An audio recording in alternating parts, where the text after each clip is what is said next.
Well, another announcement today by President-elect Obama giving new life to the North American Union, a plan by business and political elites to tear down the trade barriers among the United States, Canada, and Mexico, and to create a NAFTA superhighway, all of which to be done without the approval of Congress or the American people.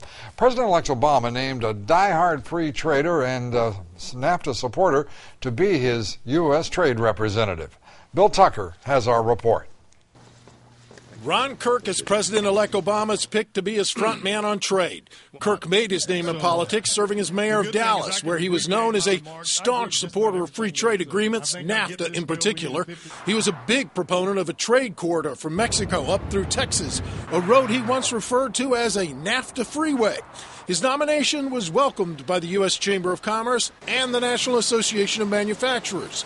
Advocates for a change in trade policy are not so happy. There's clearly been a gap between President-elect Obama's pledges to the American public to truly transform our failed trade policy and some of the very important economic appointments he's made who represent people who helped implement or at least support the failed status quo. Congressman Phil Hare, a Democrat from Obama's home state of Illinois, issued a statement expressing his disappointment, saying, quote, "I have concerns about Mayor Kirk's vocal support for NAFTA and unfair trade with China. Mayor Kirk previously has said he wants to make Dallas the capital city of NAFTA. But for every Dallas, there are dozens of Galesburgs, a place President-elect Obama knows well. Maytag, the appliance maker, was once the largest employer in Galesburg, Illinois, until it moved 1,600 jobs to Mexico. Critics say the appointment falls in line with others by Obama, and they don't like what they see. If you look at President Obama's economic team, they have all been enthusiastic supporters of outsourcing-focused trade policy agreements that have exported not only good jobs from American shores, but high-value, technology-intensive production. Our current trading policies have created a near $1 trillion deficit and have been blamed for the loss of millions of American jobs that have moved to low-wage countries. Now, the apparent contradiction in Obama's words and actions has activists on another front worried. Last February, Obama pledged that he would resume the Security and Prosperity Partnership talks between Mexico and Canada that President Bush initiated.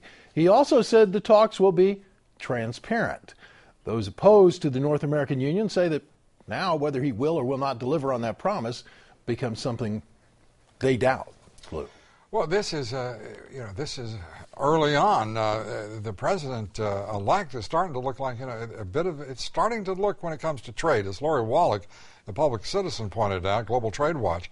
I mean, the old boss is starting to look a lot like the new boss when it comes to the issues of offshoring, free trade. This is troubling indeed. It is, and all those people in the piece tonight, Lou, are people who are inclined to support him, who are people who want to be on his side, and they're reluctant in their sort of reservations about what he's doing with Kirk. Well, it is an extraordinary appointment, but I'm sure that we'll find out some others were extraordinary too, just as we have with previous presidencies. Thank you very much, Bill Tucker.